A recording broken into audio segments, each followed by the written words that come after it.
Hi, everybody. Welcome to another interview show here from Foothills Art Center. My name is Eriq. I'm the curator here at Foothills Art Center, and today I'm here with Michael Dixon. We're going to be talking about some of his work. He's an artist who's going to be featured in our upcoming show about false choice and the false binary. And we're going to be looking at some of his art and talking to him a little bit more about what he does. And yeah, so Michael, why don't you just introduce yourself briefly? Hello, my name is Michael Dixon. I am a painter. I am originally from San Diego, California. That's where I grew up. I currently live in Michigan. I teach at a small liberal arts college called Albion College. I've been in Michigan, maybe this is my 12th year now. Yeah. I thought it would be 1 or 2 years, and it's been 12 years. And so that's where I live and work currently. And do you want me to go into more, or is that? Yeah, maybe just a little bit of a background on like the overall theme of your art or what you focus on in your artwork. Yeah, and so as I mentioned, I grew up in San Diego. My mother's white, my father's black. I did not know my father growing up, and my work focuses on that space of that kind of in between space, and so I found out I was half black when I was a kid. When I think about identity and racial identity, I think about um, how you see yourself, how you self-identify, and then how that identity is perceived by others, or how that's reflected back at you in the world. And so I'm a light-skinned half black man, and used to have really afro kinky hair. Now I'm balding, so my hair was really the most ethnic thing about me. And so as a kid, again, I grew up in a very diverse neighborhood, lots of black kids, a lot of mixed kids as well, Mexican kids, white kids. So my initial kind of neighborhood that I lived in was very, very diverse. As I mentioned, I kind of found out I was half black when I was 6 or 7, and because I didn't know my father growing up, so my mother was a single mother, and my grandmother and my mother worked a lot. My grandmother primarily raised me, and Hmm. my kind of home life was a white family unit. And so I would say as a kid, we started having those standardized tests in the 80s, and they would ask you your race, and I was confused, and I'd put white. So I'd say as a kid, I self-identified as white. And my mother remarried, and it's a bit of a complicated story because my biological father was not in the picture. Then my mother married Joe Dixon, who I have his last name. When I was Oh, okay. 2 or 3, and Joe Dixon's a white guy, and my Uh-huh. sister was born, and then my mother divorced and then was single for a long time, and then she remarried to my stepdad.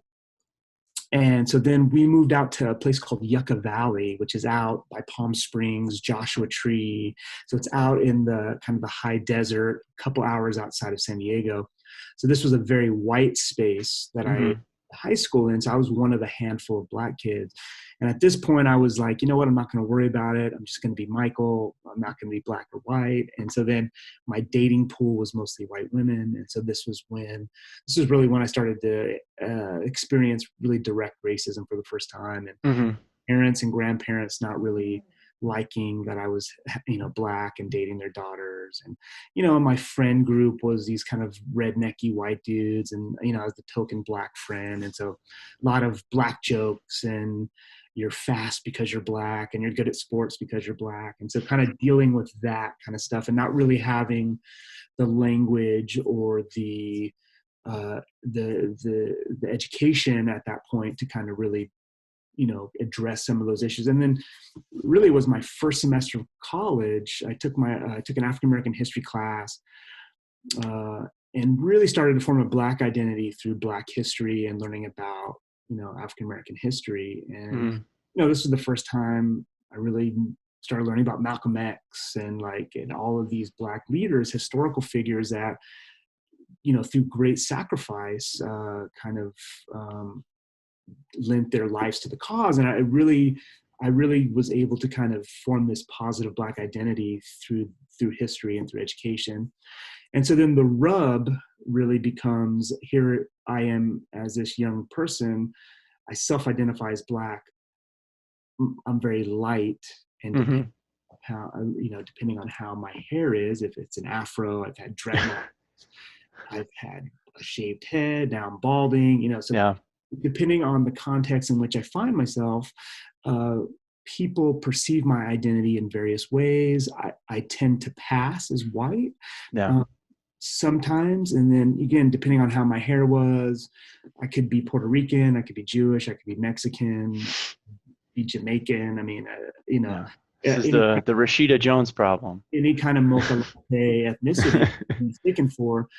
And so what my artwork addresses really is that space of not quite being Black enough, not quite being white enough. And so my experience has been that because of racism and direct and or otherwise racism, I know I'm not white enough. And because I grew up in a white family unit, I don't feel Black enough because culturally I'm white, and so I Mm, don't. So my tension as a Black person really comes from not feeling like I'm authentically Black enough, and then yeah. racism tells me I'm not white enough, and so Right. that's the space that I exist in, and that's the space that I try to paint about and try to talk about in my work. And and so I really, my experience has been really never really fitting in anywhere. So I'm kind of I walk around, and of course I surround myself with friends that love me and accept me for who I am, but I We never all try. I never quite fit in anywhere. So that's what my Yeah. work is about. Yeah, I think that connects so well to what we're trying to establish as the theme of this show, that will be coming up in the fall, as becoming, either being forced to or choosing to become comfortable in the space in between. And I think that becomes a lot of people's way of coping. Everybody has their own different subject that they would be addressing, be it their racial identity, or their gender identity, or it might not always relate to things that have to do with your specific identity. It could just be your opinions on a certain issue. And I think it is when we are forced to choose that's the rub, right? That's the false binary that I think I'm really trying to identify, and have people address that more in their own lives, where they find themselves being forced to pick a team, right? And that and so let's pull up some pictures of your work here. I want to ask you, I want before we get into that, I wanted to ask you, have you ever, or how you think of the idea of, like, the individual is the ultimate minority, that concept where everybody's experience is so specific that maybe, oh man, how do I, sometimes, you, no one fits into any slot so perfectly that they represent the iconic of whatever that group is, right? So everyone's experience is so different that nothing is quite like it there, and therefore, like, you can look at different groups that they might be a part of.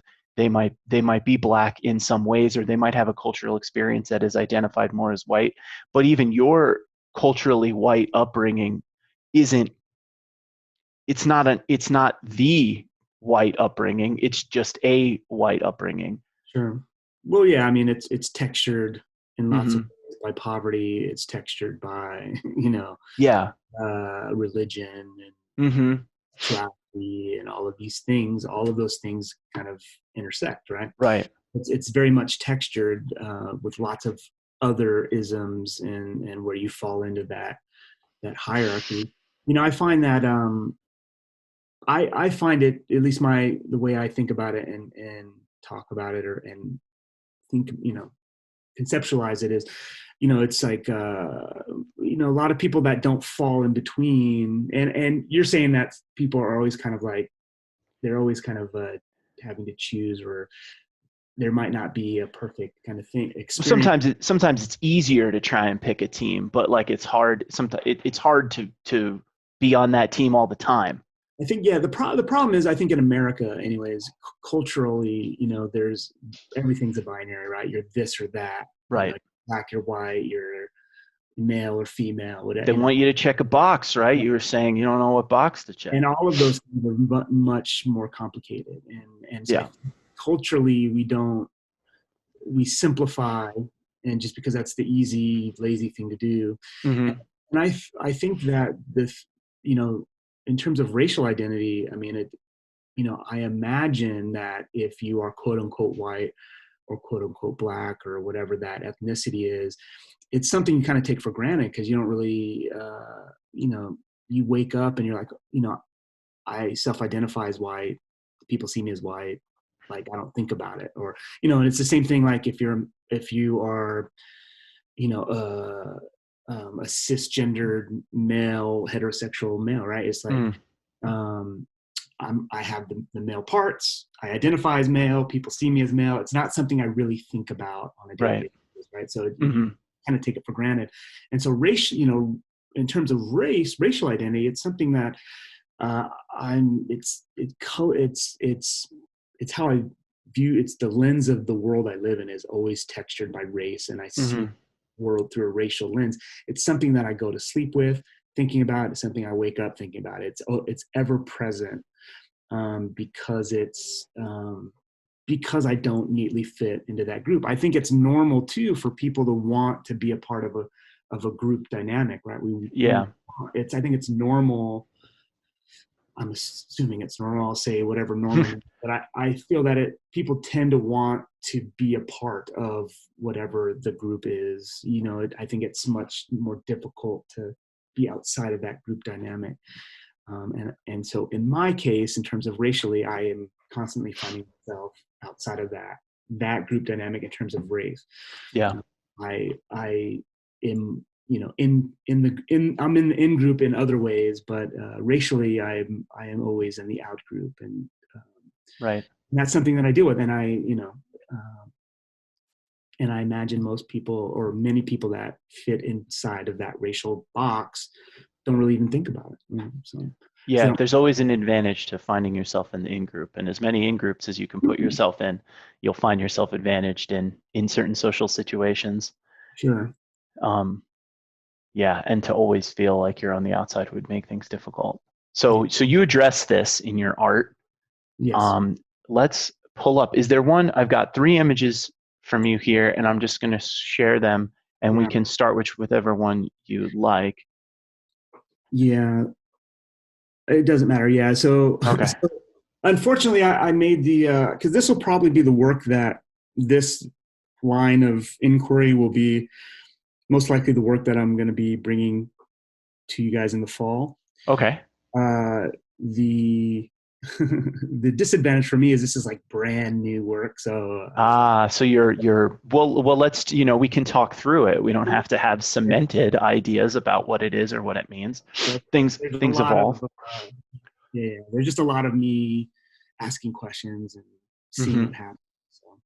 So these images that I sent you are images of me as a kid, kind of grown up in the 70s and in the early 80s, um, and so this particular story or narrative, when as I said, my mother raised me. Or I didn't know my father growing up, so my mother's parents, my grandparents, grew up in Mississippi. And so my grandmother was around. My grandfather wasn't around. He was in World War II and was kind of out of the picture. But the first time he met me, he said, "Where's that little pickaninny at?" And so Right to the point, huh? that that is kind of the starting point for this particular imagery.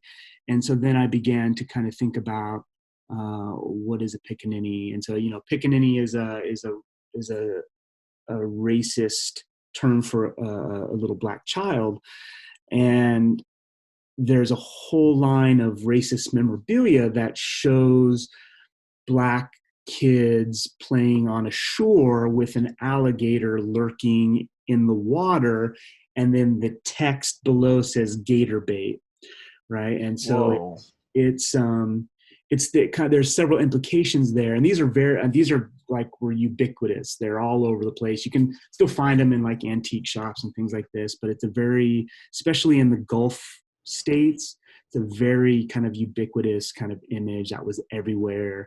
And so the black kids were kind of treated as like feral animals. They're no better than like a chicken or something. And so and the implication is that number one, they're kind of they're animalistic or animals, and number two being they're just as good as, you could feed them to gators, right? And Yeah, they're prey animals or like right, fodder. yeah, they're just as good as if you were trying to catch a gator with a chicken, right? Like they Mm-hmm. some meat, right? A worm. So it's a way of kind of dehumanizing the black body. It's certainly a racist image. It certainly allows for violence to be done to blacks and just in general culturally, and and in a white context, this was a very funny kind of image, right? It was kind of meant to be humorous, but again, The darkest possible way.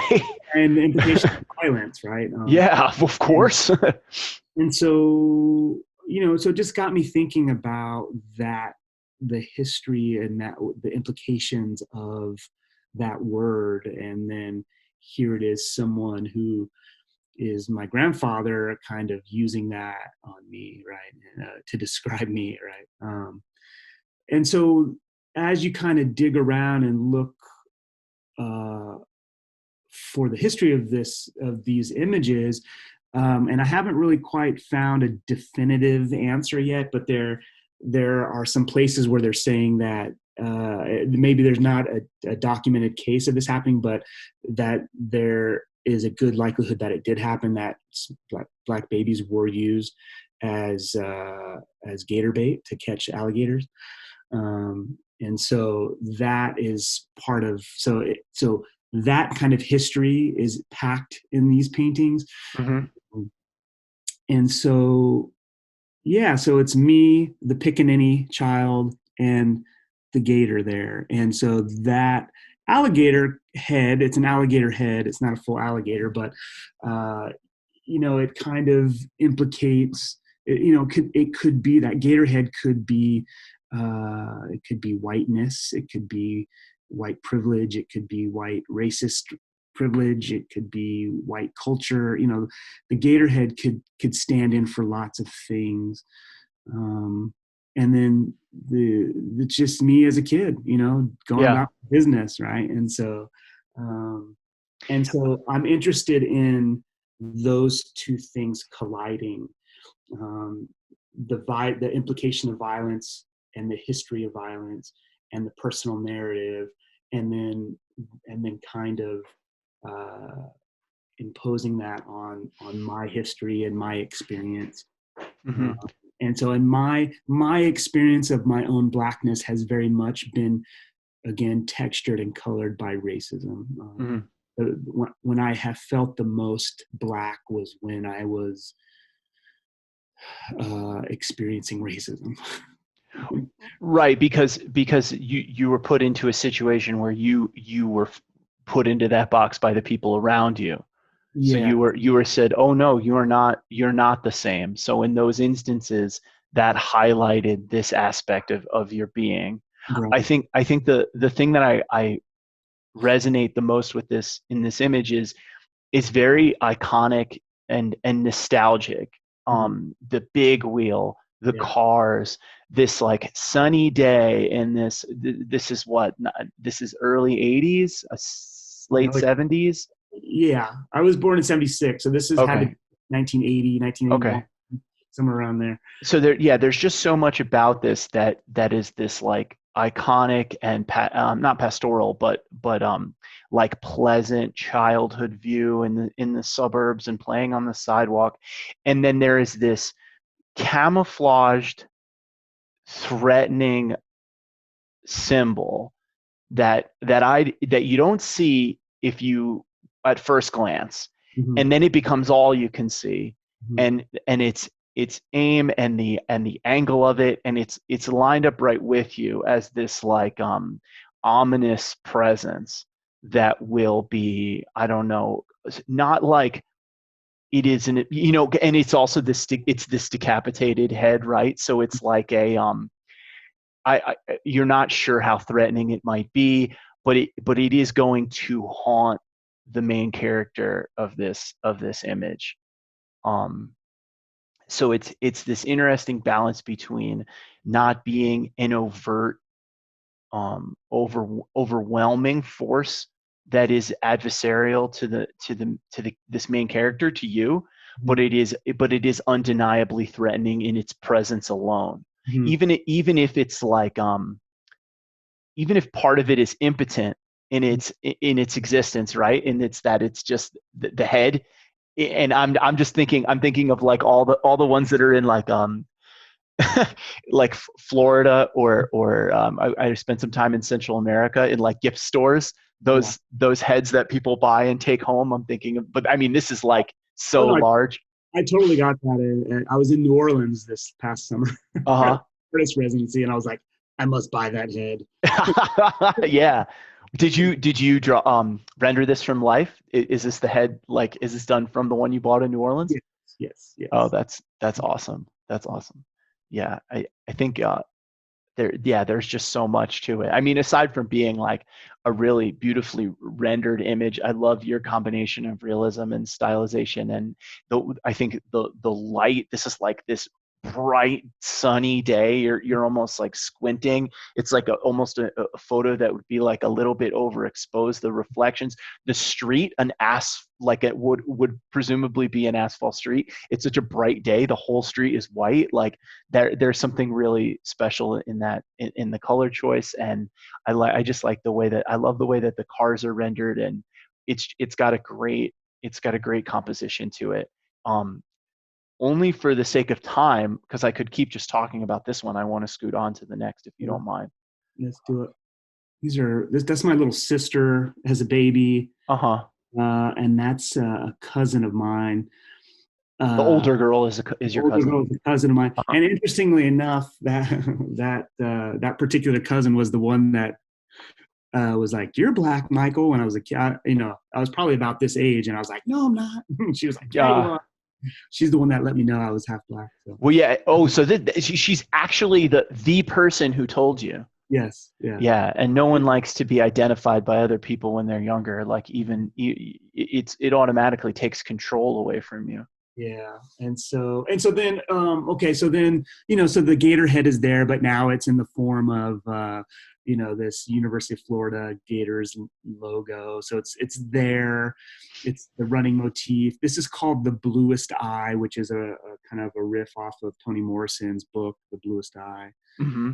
Um, and again, and then and again, these are like 97.8% done. Like, so there's in the background in this particular one, you can see some hanging bodies off the trees Let's there. get in here. Um, and they're just ever, Oh they're just yeah.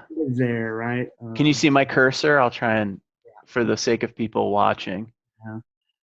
And so, um, yeah, it's just a lot of the same stuff, but just a different image. Um, the blue, if Toni Morrison's Bluest Eye is, Yeah, maybe give people some background on that, if you don't mind. well, it's kind of like I'm trying to. I would have to get the book. I should have been prepared for that, but Oh, that's okay. yeah, it's a story about kind of definitely race and identity and Hmm. whiteness and blackness, and so Toni Morrison is an icon for it's a very poetic book. It's more poetry than it is prose. I find it hard to read as a piece of fiction because it's so poetry like. But so it's kind of just riffing off that, and I am not going to try to butcher the story because I would need to. remind myself of the specific details. But that's what it's riffing off of. And so it's just my sister, my cousin, and me. And again, implying all of the same things, just a different image. So that book, I was just reading a synopsis to refresh my memory, has a lot to do with identity being wrapped up in your own personal feelings of beauty. Yeah. And this is a person who was called ugly, and the I think there's just something to be said about the ideal of blue eyes, Yeah. and the something about the beauty of light colored eyes, and the way that relates to your posture in this composition, you as a child's posture. Your Is this from a photo? It's from a photo. Yeah. These are all Okay. these like old photos I have. Yeah. Yeah. And There's I don't recommend people painting from old photos. It's really a pain in the butt. Yeah, I bet. Were they deteriorated at all? It's bad quality. Yeah. They're Just just, bad quality. Yeah. It's almost like that thing where they tell you to blur your eyes a little bit to get a better idea of the shading, like when you're learning to draw, but this is like imposed upon you by an old image. yeah. Yeah. Yeah, I like this separation, be it intentional or not. There, it does tie directly into the theme in the way in which you are set off to the side. You're like entering the picture, entering the photograph, kind of like trying to install yourself amongst the members of your family. I think there's really interesting things to be said about the implications of now the fact that you are wearing memorabilia depicting the alligator, the internalization of racism. I don't know how much it's something I particularly prescribe to, but it's definitely it's evoked. The idea of that is certainly evoked by you wearing the shirt. I really like that there's an evolution, and that this does. Now looking at this as the second piece in the series, it promises that the alligator is not just going to be like, oh, I install the head in the back, and that becomes my because I could see that being like a little bit gimmicky. I like the idea that it's going to evolve and then it's going to play a different role. So you electing to wear the gator shirt, like it has, it could be a symbol of you, not necessarily adopting these ideas, but becoming more and more comfortable with this ever present haunting of this imposition of this threat. um yeah, there's a lot there. I think that's really interesting. There's a lot to think about. But another really really well rendered image, and then gosh, the haunting and like really really ominous presence of that background, like it's always there. And there are a lot of people, I think, who live with that hanging over them, like you were saying, that like you go to bed thinking about it, you wake up thinking about it. Yeah. And it just seems so casual. Like it's just there in the background. No big deal, Yeah, and it's Ever and it's present. almost unnoticeable. Totally. Yeah. All right. Well, let's scoot on to the next one as we come up, and we can talk a little bit more about it. I recognize a character in this one Yeah. from my childhood. Yeah. That is the dreaded Captain Hook crocodile, Yeah. Yeah. right? Yeah. Totally. I remember this particular outing. That's my stepdad and my sister and my mom and myself, and we were actually heading up to Yucca Valley for a visit. And so my stepdad's parents lived there, and that's why we kind of ended up there. But again, and I think this one's called Family Vacation. And again, just the gator is there. This particular gator, has the ticking clock, Mm-hmm. chases Peter Pan, and it's just funny thinking about family vacation, and then this is like a Disney character, right? And so like Disneyland, you similarly Yeah. go on vacation. Um, it's called. I kind of feel like um, it'll maybe be like Family Vacation, The Black Sun, or something like this. My Mm-hmm. the title might evolve, but it's just I think it's a poignant image of uh, it's a white family, and then there's me, Yeah. and um, seemingly apart but seemingly different. Um, and then the alligator is kind of always there, like looming and looking and following. Uh, Yeah. And you find yourself again like in with one foot in two different worlds, and because you have the haunting of the gator. Yeah, very interesting. Tell me, just artistically speaking, tell me about your decision in the way in which you render the foreground and the background and your horizon line as silhouettes, because yeah, that's not something we saw in the other images. yeah, I was thinking, I was trying to be a little more ambiguous, and there was a lot more going on in the photo that I was just kind of editing out. And Hmm. um, and initially it was just that horizon line without any indication of like signs and whatnot and trees, and so that kind of came later. And so it is meant to be kind of ambiguous, and separated from maybe time and space and place, maybe, and because the park, it's supposed to be a parking lot, but it's not a parking lot you've ever seen, and Or it's, every parking lot you've ever seen. yeah, and so um it was really just me kind of just being intuitive, and kind of Hmm. editing and adding um intuitively. So yeah, so like I said, initially it was going to be even more ambiguous with a lot of that stuff out of there, and then I went ahead and added some of that stuff back in to the top there to kind of give it more of a kind of a landscape kind of feel. um This reminds me of a conversation I had recently about the idea to omit faces from artwork because it allows people to put themselves in there more readily and identify with characters more readily and to better observe other aspects other than faces. And Mhm. this is you taking that idea a little bit, not, not, you didn't take that idea, I'm sorry, but working within a similar sort of idea, uh, to make the background and the setting more ambiguous, to allow this to be an anywhere and anytime. I mean, there's obviously giveaways about the era given like the clothing and the Right. car and stuff, but the actual setting, and that allows people to feel like this could be, this could be their family, this could be a situation that they could more readily install themselves in. And I think that allows people to digest concepts in art a little bit easier. I also think there's something to be said for simplifying the background and the introduction of a character, a cartoon character that is two-dimensional and Right. rendered in a completely different style.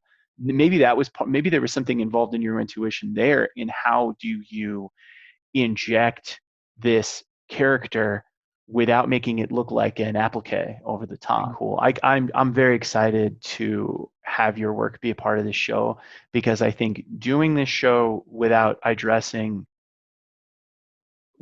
a voice from somebody who's involved in struggling with a racial binary would have been a real loss. It would have been a real miss to try and talk about the false binary, or false binaries in general, without having someone talk about it from that perspective. So I'm really happy to have you involved in the show, and I'm so happy to have this, to see the work and see it as it progresses, because it's really excellent, and it's a really cool take on it.